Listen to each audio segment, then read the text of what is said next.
Sa unang pagharap ni dating Pangulong Rodrigo Duterte sa pagdinig ng Senado tungkol sa war on drugs ng kanyang administrasyon, iginit niya na wala siyang utos sa mga pulis na pumatay ng mga drug addict. Gayunman, inako niya ang responsibilidad sa kampanya kontra droga. Kinumpirma rin ng dating Pangulo na nagkaroon siya ng death squad. May unang balita si Rafi Tima. I can make the confession now if you want. Meron akong death squad, pero hindi yung mga pulis. Sila rin yung mga gangster. Yung isang Mr. Chair. gangster, utusan ko, patayin mo yan, kaya kung hindi mo patayin yan, patayin kita ngayon. Ito ang pag-amin ni dating Pangulong Rodrigo Duterte tungkol sa Davao Death Squad nang humarap siya sa Senate Blue Ribbon Committee na nag-iimbestiga kaugnay ng kanyang giyera kontra droga. Nabanggit nyo may sarili kayo ngayong tinayo na hit squad. Is that what you're trying to tell us? Para hindi po kami nalilito po. I mean, can we be very clear? Hindi naman death Salitang squad. salitang ano po ito? Salitang diretso. Opo. Hindi naman death squad. Basta alam ng tao sa Davao na nandyan ako at magkamali ka and you commit a heinous crime at walang mapuntahan yung agrabyado, ako yan. Anong structure nung death squad niya iyon? Structure against crime and criminals. At sino yung pitong yon? Mukhang patay naman sila lahat, ma'am. It's okay, sir. Ano pong mga pangalan nila? I cannot remember the name. I am 73 years old. Hindi ko nga alam kung bakit nandito ako. May rewards po ba yung pitong taong iyon kapag nakakapatay sila? Ay, hindi ma'am, mayayaman yung mga maraming na mayayaman sa Davao.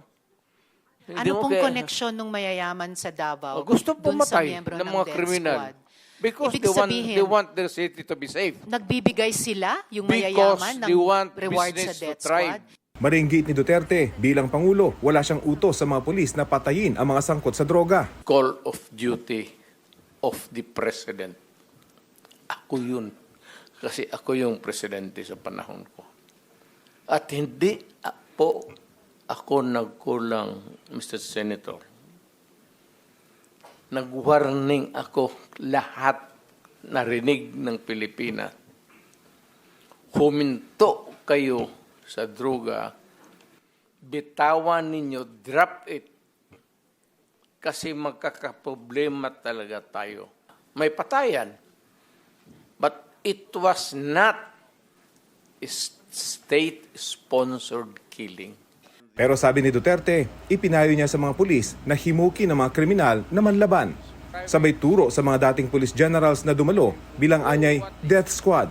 Lahat itong sa right side ko, dumaan ito ng Chief of Police, Police Director. Puro commander ng death squad yan. Si Senator De La Rosa. Death squad rin yan. Because they were police directors handling the controlling crimes in the city. So pag sinabi mong death squad, it's a very loose term. I mind very much me being associated with the DDS because during that time when I was the city director of Davao, it was really a problem for us, especially the unsolved killings. I think he's just joking, sir. Wala po talaga yan yung sasabihin na you kill him, you kill. Wala pong ganun, sir. So it's just a matter of taking things on your hand. We know how President Duterte tells stories. Kapag nung sinabi niya na, yan, si Bato de la Rosa is a death squad yan. Ako, 100% joke talaga yung sinabi niya. And in fact, binawi naman niya afterwards. Sinabi niya na hindi kasama ang pulis. Sinabi nyo na in-encourage nyo ang PNP na i-encourage yung suspect na lumaban Yes. para mapatay, para Yes. masabing nanlaban. Correct. Correct. Para That was a very ma-minimize. incorrect. Correct, yes. At kung pabalikin ako, sir, gagawain ko uli yan. dublado. Nakaharap din ni Duterte sa pagdinig si dating Senadora Laila De Lima. Isang upuan lang ang pagitan ng dalawa. Sa harap ni De Lima at ng mga kaanak ng mga namatay sa ilalim ng Duterte drug war, sinabi ni Duterte na hindi siya magsusori bagaman inaako niya ang responsibilidad sa kampanya. Do not question my policies because I offer no apologies, no excuses. I did what I had to do. And whether you believe it or not, I did it for my country. For all of its successes and shortcomings, I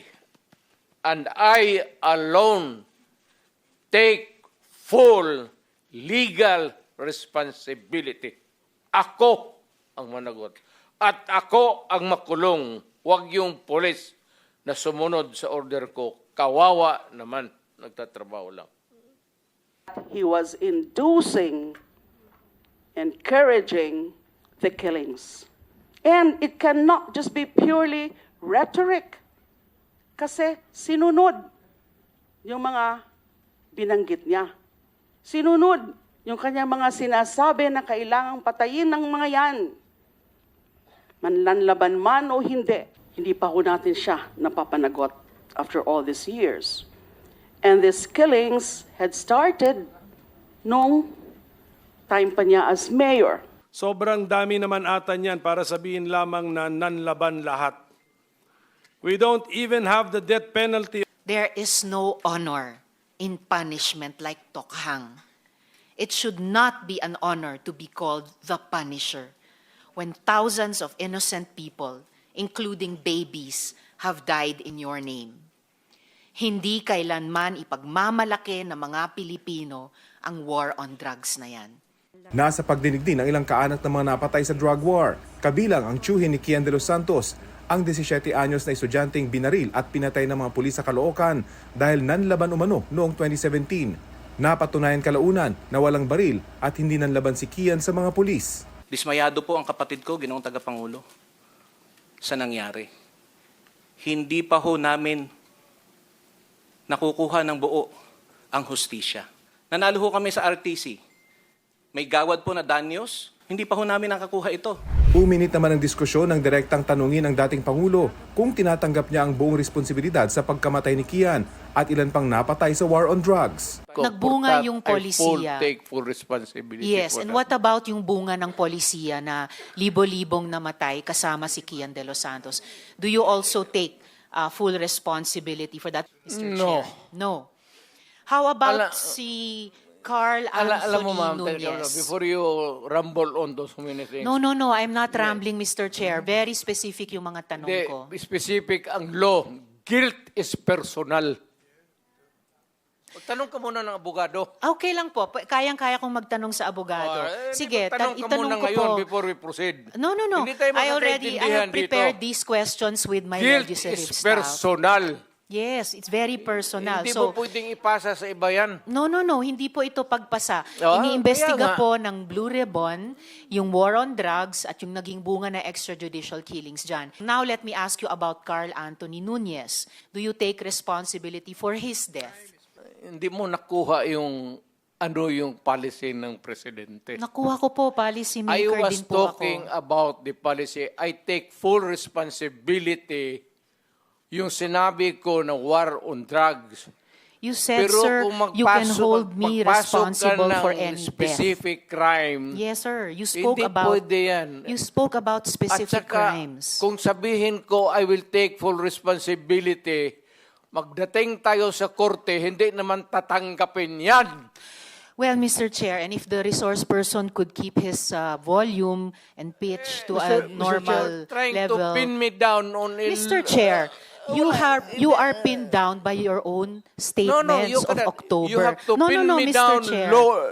I'm not trying to pin sa you down lawfully. on The air. exchanges are no longer productive. Mr. The hearing Chair. is Do not pin me suspended. down on semantics. Naungkat din ang ibinunyag ni retired Colonel Ruina Garma na meron umanong reward system sa mga pulis nang ipatupad ang drug war. Sabi ni Duterte, Sagutin kita ng ganito. Bakit ako magbayad sa kanila? Trabaho mo nila yan.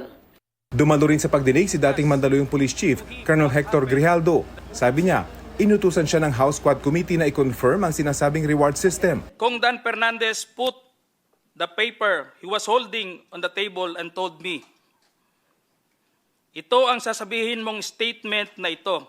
Ito ang supplemental affidavit ni Colonel Garma. Sabihin mo, alam mo ang reward system. I-confirm mo lang. Parang gusto nilang magsisinungaling po ako, Your Honor. Mariin naman ito itinanggi ni na Congressman Dan Fernandez at Benny Abante. Tinawag na kasinungalingan ni Fernandez ang pahayag ni Grijaldo. Ayon kay Fernandez, pinatawag si Grijaldo dahil ayon umano kay Garma ay kaya niyang suportahan ang kanyang pahayag tungkol sa reward system. Pero di naman daw pinilit si Grijaldo nang sabihin niyang wala siyang alam tungkol dito. Pagdidiscredit umano sa komite ang mga pahayag laban sa kanila. Sabi naman ni Abante, wala siyang pinilit na pumirma sa anumang affidavit kapalit ang posibilidad ng promotion. Sa pagdinig ng Senado, pinabulaanan din ni Ermina Espino alias Muking ang aligasyon ni Garma na noong Assistant Secretary sa Presidential Management Staff si Espino ay siya ang naglalabas ng pondo para sa pabuya. Itinanggi rin ng ilang dating naging PNP chief sa Duterte administration, kabilang si Senador Bato de la Rosa na nagkaroon umano ng briefing sa pagitan nila at ni dating Colonel Edelberto Leonardo tungkol sa drug situation ng bansa bago sila maging hepe ng pulisya. Ito ang unang balita. Rafi Tima para sa GMA Integrated News.